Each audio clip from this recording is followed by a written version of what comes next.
건강하시라고 행복하시라고.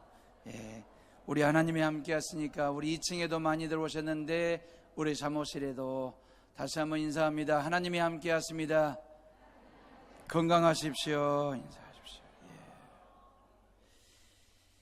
예. 자, 우리는 이방인 선교의 선구자 역할을 했던 빌립 이야기를 계속 하고 있습니다. 빌립이 누굽니까?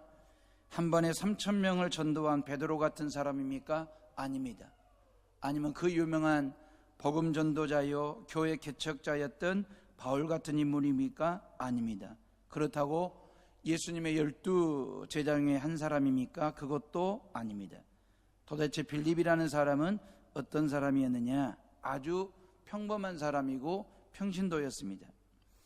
예루살렘 초대교회가 성도들을 구제하고 또 성도들의 신앙을 살피는 일에 성령과 지혜가 충만하고 사람들에게 칭찬받는 사람 7명을 뽑을 때에 그 7 일꾼 중에 한 사람으로 선택된 사람이 빌립입니다. 아주 평범한 사람입니다.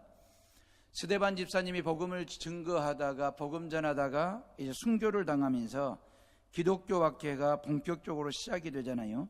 예루살렘에 머물러 있는 복음을 이제 사방팔방으로 동서남북으로 흩으시고자 하시는 하나님의 섭리 속에 이제 핍박이, 교회 안에 거센 핍박이 들이닥치게 되는데, 그때 복음을 가지고 흩어졌던 디아스포라 그리스도인 중에 한 사람이 빌립입니다. 도망자로 흩어진 게 아니고 사명자로 흩어져서 어디 빈손 들고 숨은 게 아니라 양손에 십자가 죽음과 부활의 영광을 가지고 당당하게 복음을 선포하는 전도인으로 흩어졌던 사람. 감사한 것은 영혼 구원에 대한 남다른 열정과 또한 사모함이 있었고 그런 열심을 가지고 있는 사람이 바로 빌립이었습니다. 그런 열정과 사명감을 가지고 이 전도인 빌립이 첫 발을 내디딘 곳이 바로 사마리아인 땅이었거든요.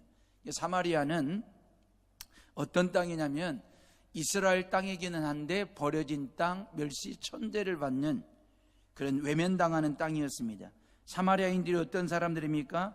유대인들이기는 한데 동족으로부터 계만도 못한 사람이라고 멸시천대를 받는 사람들, 상종도 안 할 정도로 이제 감정의 골이 깊어질 대로 깊어진, 다시 말하면 철천지 원수처럼 여기는 사마리아인들과 유대인 말입니다. 고로 유대인 빌립이 그런 사마리아의 땅에 가서 복음 전하러 들어간다라고 하는 것은 죽을 수도 있고 죽일 수도 있는 그런 위험한 상황입니다.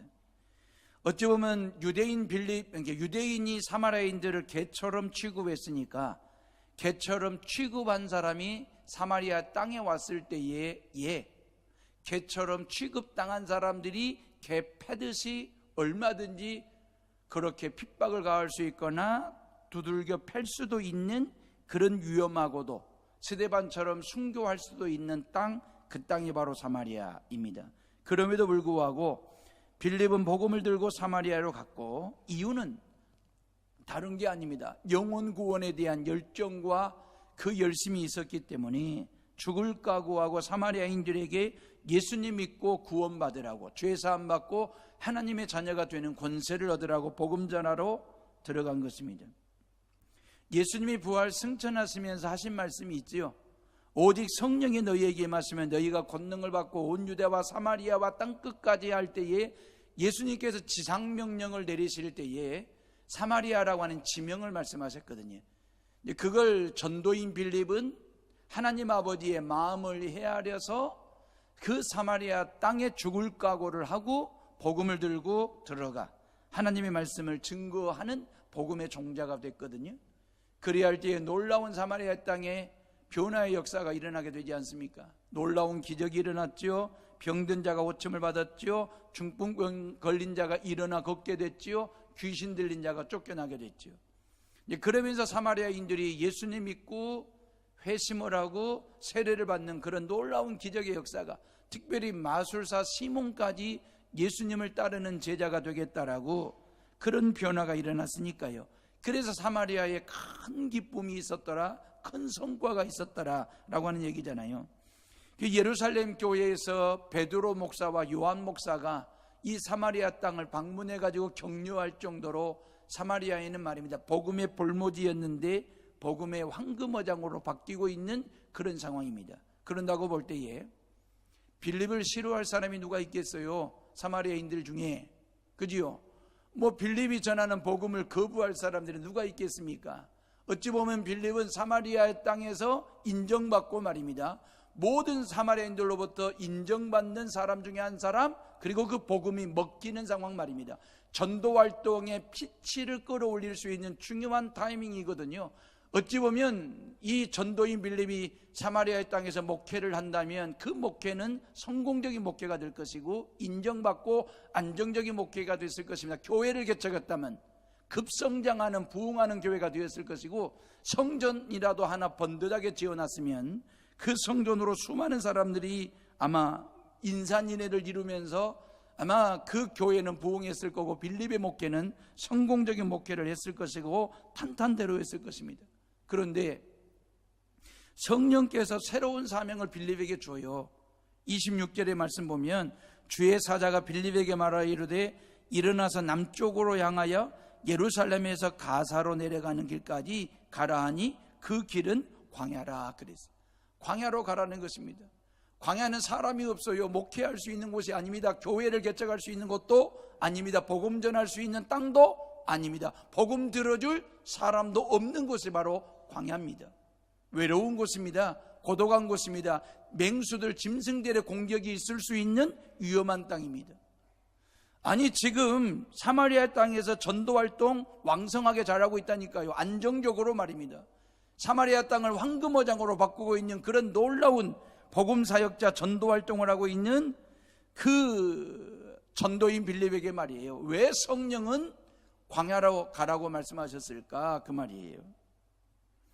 여러분들 같으면 어떻게 하시겠어요? 성령께서 그리 광야와 같은 곳으로 땅으로 가라고 한다면 가시겠습니까? 아니면 사마리아에 엉덩이 깔고 뭉개시겠습니까? 실은 저에게 던져야 될 질문 중에 하나이거든요. 임 목사, 니는 어떻게 할 건데? 이런 명령이 주어졌을 때에 하나님 안심산 중턱에 줬사오니 초막셋을 여기다 짓고 살게, 여러분들은 어떻게 하시겠습니까? 빌립이 어떻게 했는지를 살피면서 오늘 은혜를 나누고자 합니다. 자, 빌립은 말과 행실이 일치하는 그런 일꾼이었습니다. 말 따로, 행동 따로, 복음 따로, 행실 따로, 어떤 따로 국밥 스타일이 아니라 비빔밥 스타일 말입니다. 말과 행동, 복음과 삶을 신앙이라고 하는 그릇 속에 넣고 성령의 기름을 참기름 삼아 딱 치고 말이에요. 잘 비벼가지고 한 입 뚝 떠서 입에 넣고 씹으면 고소하고 또 상큼하게 맛있게 씹히는 비빔밥 같은 그리스도인 말입니다. 이제 어떤 스타일을 말하고자 하는지 아시겠죠? 이게 말만 앞세우는 말꾼이 아니라 일꾼 말입니다.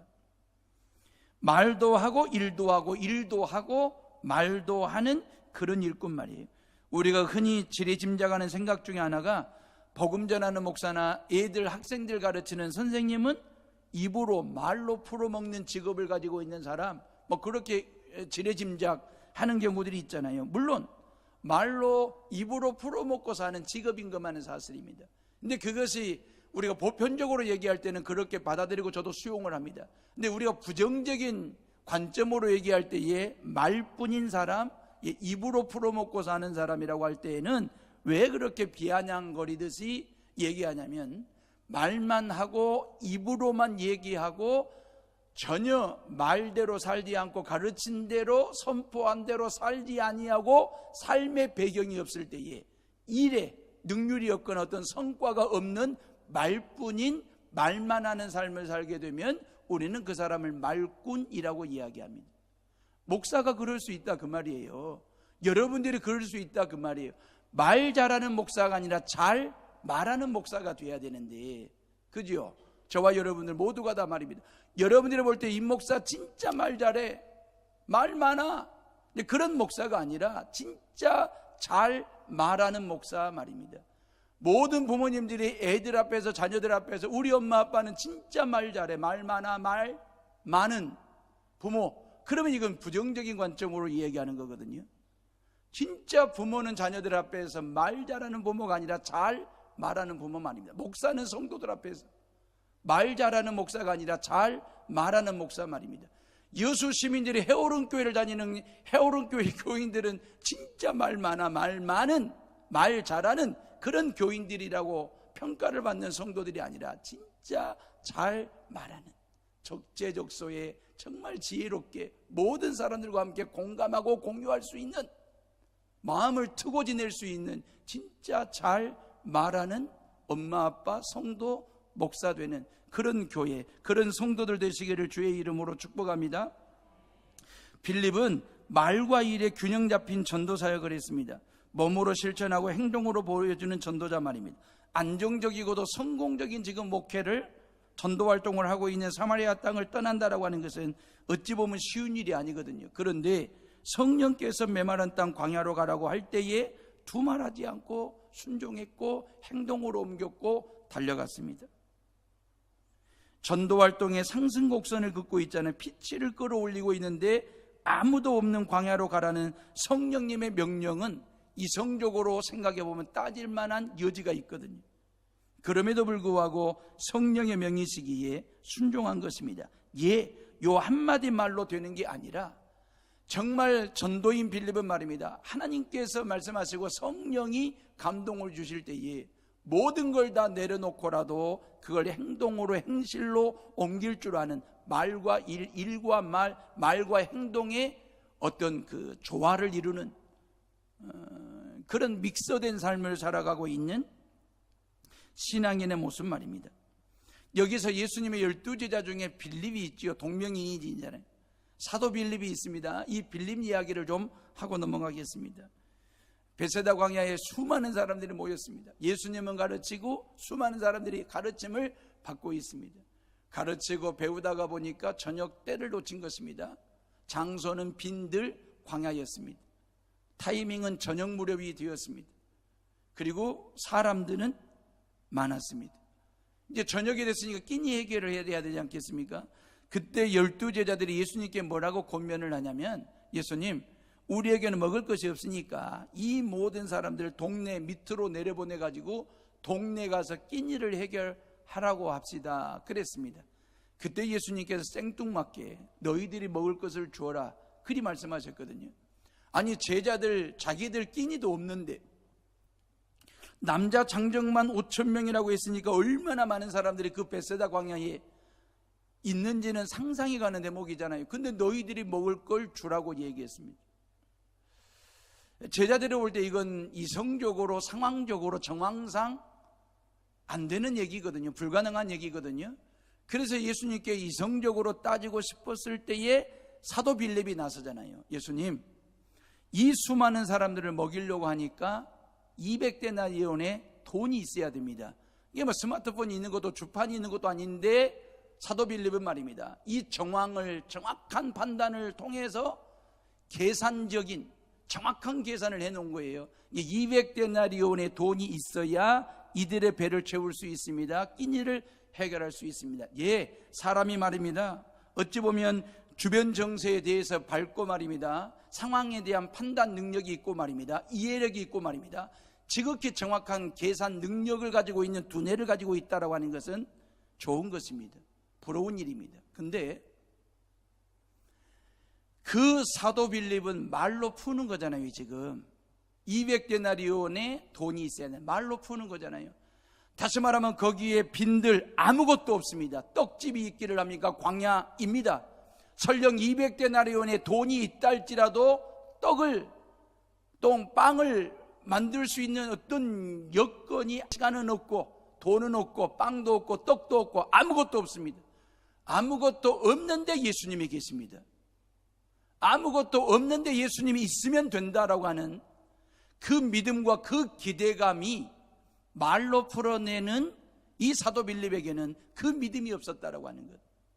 그들에게 예수님이 계심에도 불구하고 모든 문제의 답이 되시고 모든 문제를 풀어낼 만한 그 정답 되신 예수 그리스도를 앞에 두고도 예수님을 향한 전혀 기대감이 없고 믿음이 없이 말로 풀어내고 명석한 두뇌와 아니면 정황상 모든 판단 능력으로 이 문제를 풀려고 하는 이 사도 빌립의 모습에서 어떤 행동도 어떤 믿음의 액션도 보이지 않는 그런 모습 말입니다. 계산에는 민감한데 믿음에는 둔감한 빌립의 모습 말입니다. 머리는 굴리는데 이 일에 아주 빠른데 몸을 굴리는 데는 아주 느림보 거북이처럼 말입니다. 현장감이 없는 사도 빌립의 모습 말입니다. 그런데 전도자 빌립은 행동가였습니다. 순종가였습니다. 행동하는 그리스도인이었어요. 성령의 지시에 즉각 광야로 달려가는 그런 믿음의 사람이었고 행동으로 옮기는 사람이었습니다. 아마 사도 빌립 같았으면 왜 하필이면 광야입니까? 지금 사마리아에서 전도활동 잘하고 있는데 왜 아무도 없는 광야로 가라고 하십니까? 라고 말로 따졌을는지도 모릅니다. 그런데 전도자 빌립은 따지지 않고 몸으로 보여주는 행동주의 크리스찬이었습니다. 나중에는 가이사라까지 가서 복음을 전하는데 이 빌립 집사는 말이에요, 자기 기분대로, 자기 감정대로, 자기 생각대로, 자기 판단대로 움직이고 행동하는 그런 지가복음과 니가복음주의자가 아니라 철저하게 성령의 지시를 받는 예수복음주의자 말입니다. 성령의 명을 따랐고 인도함을 받았습니다. 지가복음과 니가복음을 들고 뛴 게 아니라 예수복음을 가지고 편안한 곳, 안전한 곳, 환영하는 곳이 아닌 위험한 곳, 불편한 곳, 멸시당하는 곳, 거친 사람들이 있는 광야로 간 것입니다. 이유가 뭡니까? 성령의 명령이기 때문에, 그리고 영혼 구원에 대한 열정 때문에 말입니다. 순종이라고 하는 것은 복잡한 게 아닙니다. 안 하려고 하니까 복잡해지는 거지요. 그죠? 성령이 내게 감동 주시는 대로, 성령이 명하시는 대로 순종하는 것만, 가라 하면 가고 서라 하면 서고 전하라 하면 전하고 그렇게 하는 것 말입니다. 안 하려고 하다 보니까 안 입을 자가 붙어서 불순종하는 삶을 사니까 인생 자체가 복잡해지는 거예요. 신앙이 복잡해지는 것입니다. 내 안에 계신 성령 하나님께서 감동을 주시는 대로, 내 안에 계신 성령 하나님이 말씀하시는 대로 순종하는 삶을 통하여 순종하는 자들에게 주실 성경에 기록된 모든 복을 받아 누리는 성도들 되시기를 주의 이름으로 축복합니다. 빌립은 하나님의 말씀대로 순종했던 순종가요, 행동했던 행동가였습니다. 일어나 광야로 가라는 말씀이 결코 쉬운 건 아니지만 사마리아에서 예루살렘까지 내려와야 되잖아요. 예루살렘에서 다시 가사 땅까지 가려면 지금의 팔레스타인들이 머물고 있는 가자 지구를 말하는 거거든요. 네게브 사막을 거치고 광야를 거쳐서 이 예루살렘의 70km가 떨어진 땅으로 가야 되는 게 지금 이동 여정이거든요. 결코 쉬운 일이 아닙니다. 그럼에도 불구하고 그게 하나님의 명이기 때문에 그 말씀에 순종하여 광야로 갔더니 누구를 만났느냐? 27절 말씀입니다. 봐보세요. 27절 다 같이 읽어봅니다. 시작. 일어나 가서 보니 에디오피아 사람 곧 에디오피아 여왕 간다게의 모든 국고를 맡은 관리인 네시가 예배하러 예루살렘에 왔다가 그랬어요. 에디오피아, 아프리카 대륙의 에디오피아입니다. 에디오피아 여왕 간다게의 국고를 맡았다. 국고라고 하는 말은 모든 돈, 재정을 맡은 관리인 네시 그랬잖아요. 우리는 네시라고 할 때에 부정적인 이미지가 강하죠. 근데 실질적으로 왕 옆에 있는 네시는 측근 중에 측근, 왕이 신뢰하는 사람을 자기 옆에 두는 거거든요. 그 간다게 여왕이 이 네시에게 국고를 맡겼습니다. 요즘 우리말로 하는 국무부, 이 재경부 장관이나 재무부 장관 정도의 고위직 관리가 예루살렘에 와가지고 하나님을 예배하고 다시 에디오피아로 돌아가고 있는 그런 상황이거든요. 당시 세계에서 잘 나가는 나라 중에 하나가 이디오피아였거든요. 이 에디오피아의 나라의 장관이 예루살렘에 하나님을 예배하러 예배를 드리고 다시 본고로 돌아가는 중이거든요. 구약성경 열왕기와 9장에 보면 스바 여왕이 솔로몬 왕을 찾아옵니다. 솔로몬의 지혜가 탁월하다라고 하는 소식을 듣고 찾아왔다가 솔로몬과 대화를 하고 만남을 통해서 솔로몬의 지혜가 탁월하다라고 하는 걸 본인이 직접 확인을 해요. 그러면서 이 솔로몬의 지혜가 하나님으로부터 주어진다는 사실을 스바 여왕이 확인합니다. 그리고 유대교를 가지고 아프리카 대륙으로 이디오피아로 갑니다. 그래서 이디오피아는 하나님의 복음이 먼저 구약 성경이 들어간 유대교의 나라가 되거든요. 그러면서 이 네시도, 이 재경부 장관도 그렇게 해서 독실한 유대교인이 된 거죠. 봐보세요. 여러분, 이디오피아에서 이집트를 거쳐 예루살렘까지 온다라고 하는 것은 수행원들 데리고 한 달 이상을 와야 되잖아요. 비행기로 왔다가 비행기로 가는 것도 아니지 않습니까? 승용차로 이동하는 것도 아니지 않습니까? 병거를 타고 수레를 타고 이동을 해야 되는데, 그리고 예배를 드리고 다시 돌아가면 적게는 2개월, 많게는 3개월이거든요. 이게 적당한 믿음 가지고는 절대 올 수 없는 예배자의 모습입니다. 이 얼마나 독실한 유대교인인지를 알 수 있는 그런 대목이거든요. 28절에 보면 이리 되어 있어요. 돌아가는데 수레를 타고 선지자 이사야의 글을 읽더라. 그러니까 예루살렘에서 하나님을 예배하고 난 다음에 이사야 성경을 가지고 이제 이디오피아로 돌아가면서 수레를 탔잖아요. 병거를 탔지 않습니까? 비포장도로를 달리는 병거입니다. 얼마나 그 요동을 치고 또 움직임이 있었을까.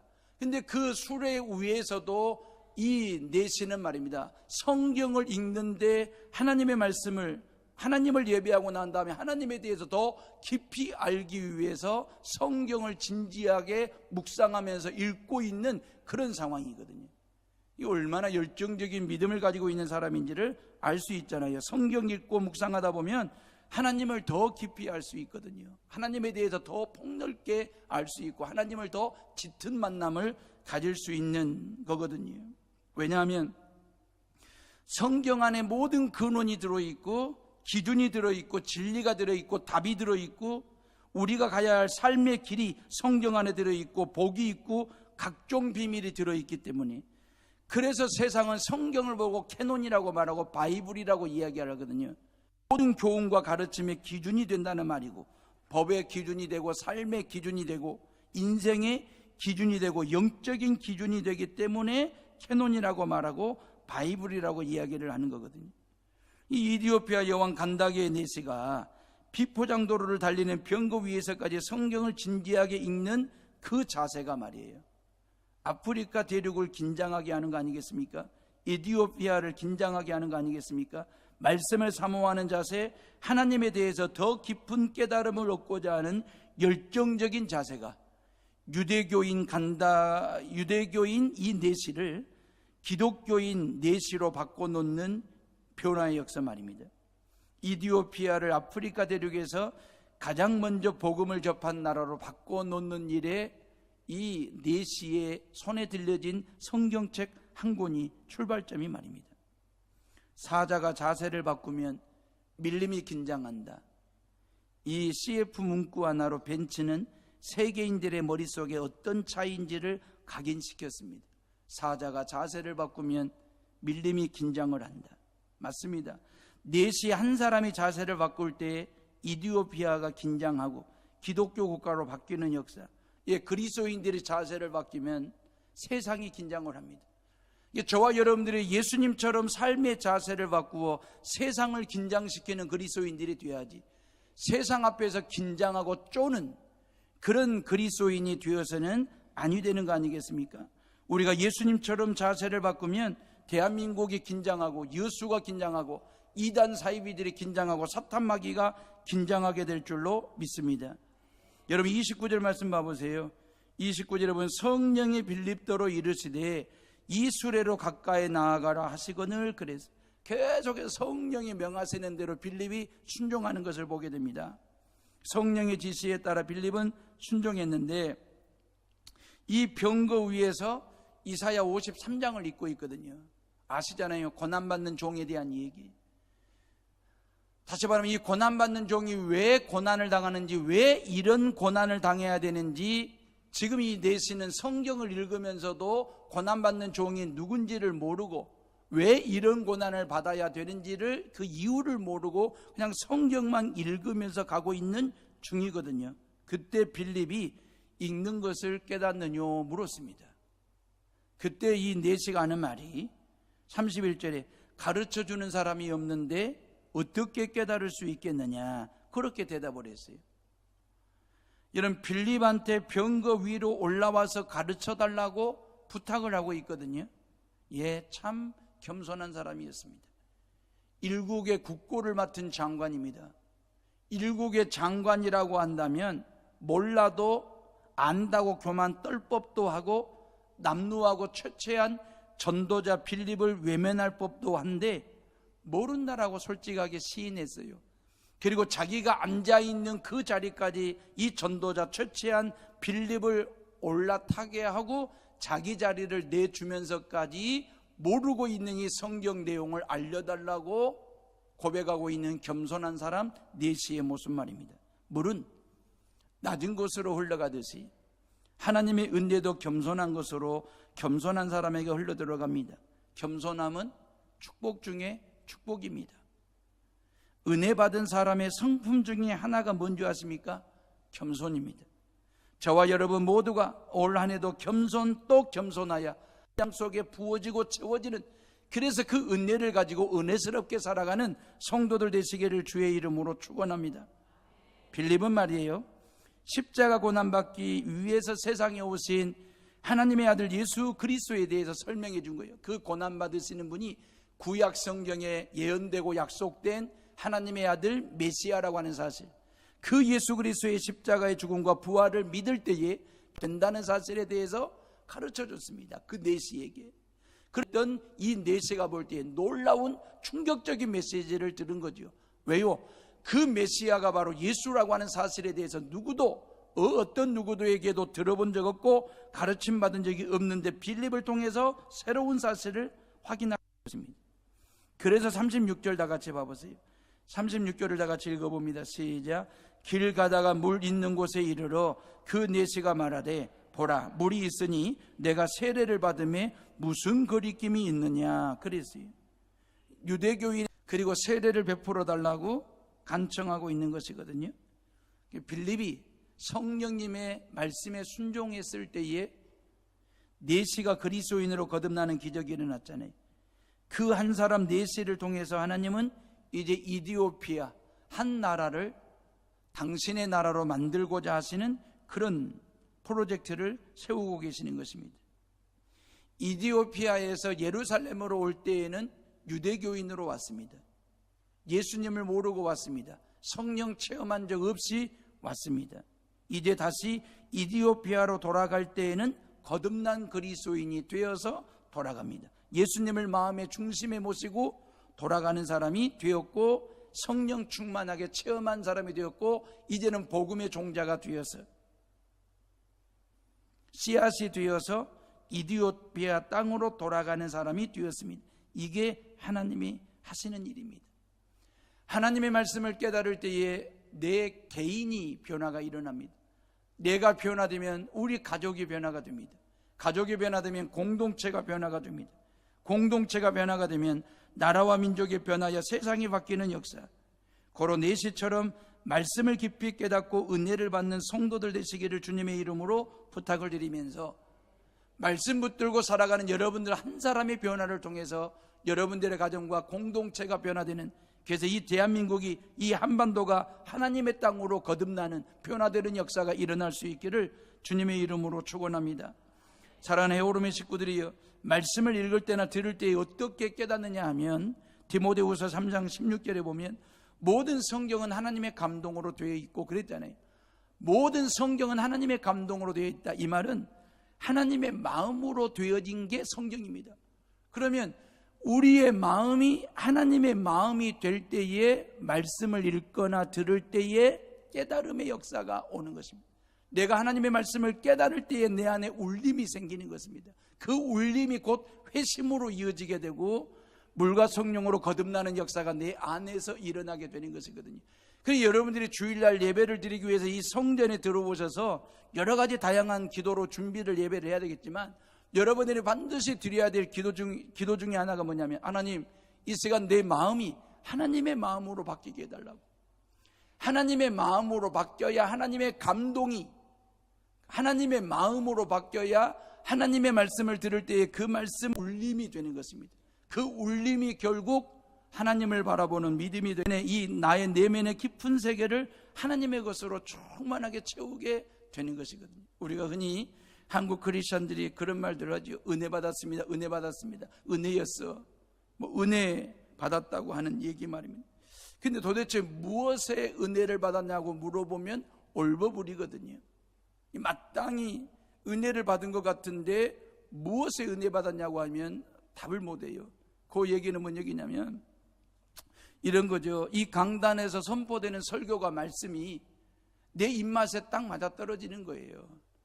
내 귀를 즐겁게 하는 것입니다. 내 마음의 감정에 전혀 상함이 없이 부담감 없이 하나님의 말씀을 듣는데 아무런 부담이 없어요.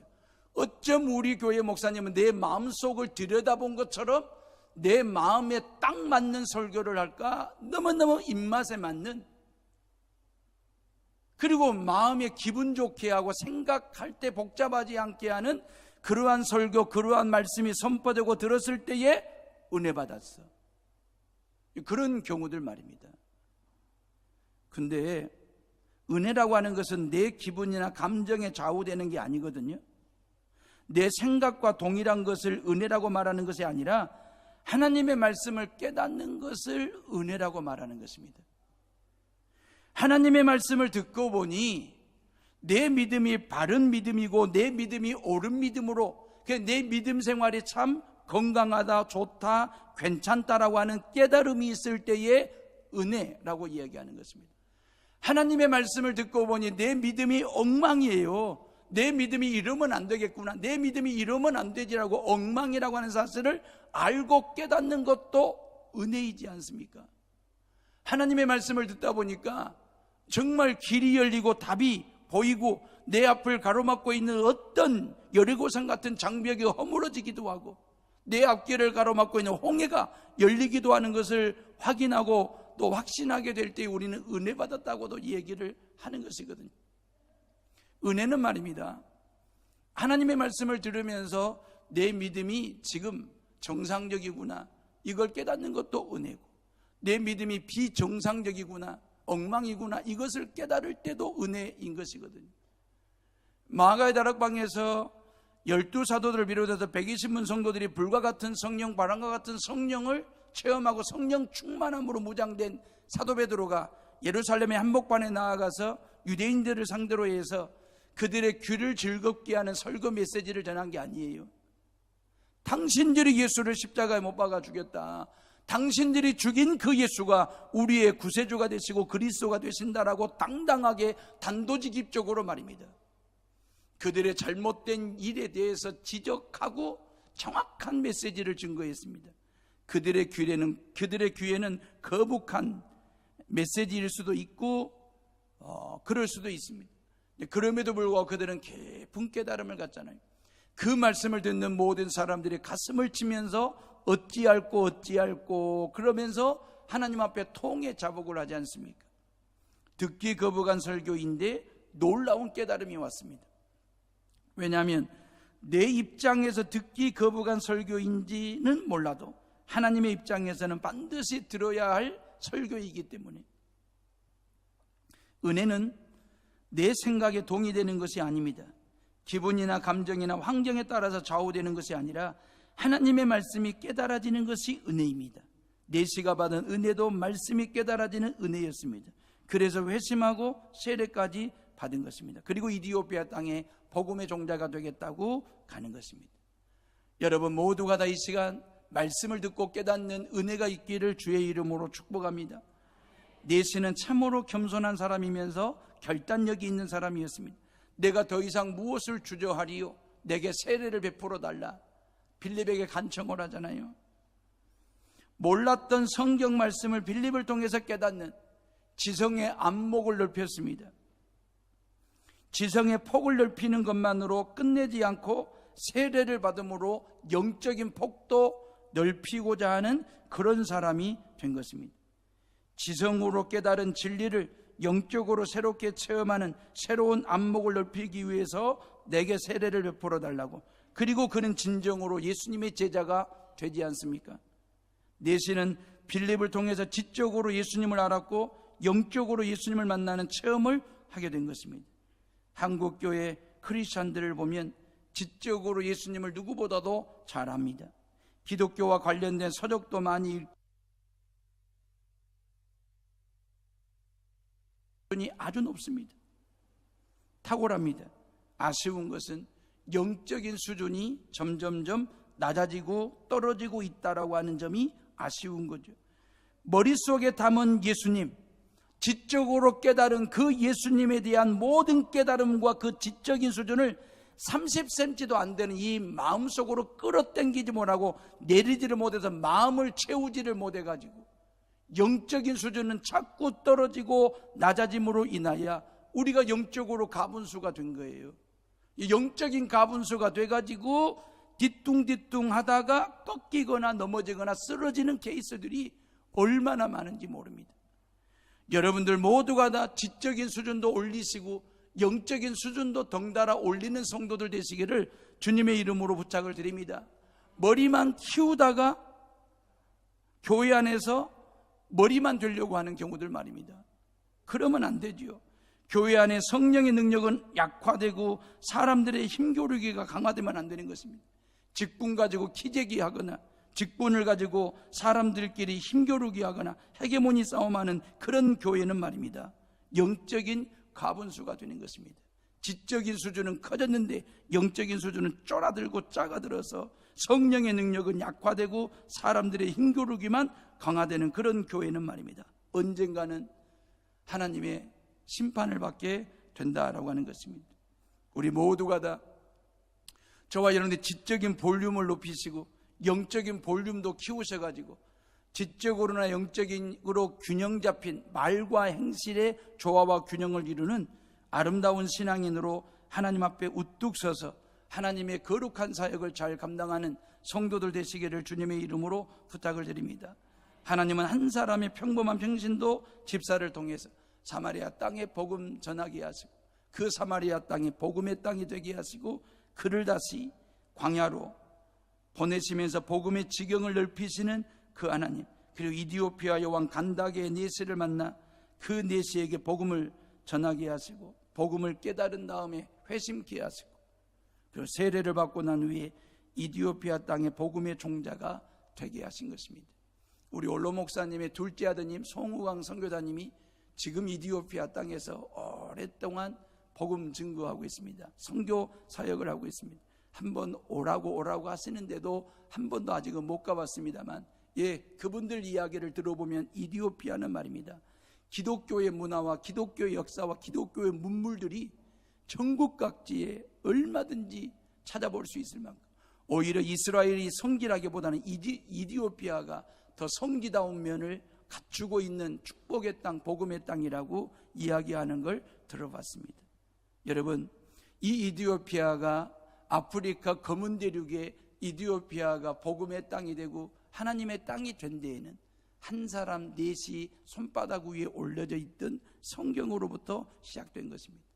저와 여러분들 손에 성경이, 여러분들 손이 성경을 놓지 않는, 성경에 기록된 모든 복을 받아 누리시고 성경을 통해서 모든 답을 찾아가시고 성경을 통해서 모든 길을 열어가는 성도들 되시기를 주의 이름으로 축복합니다. 기도하겠습니다.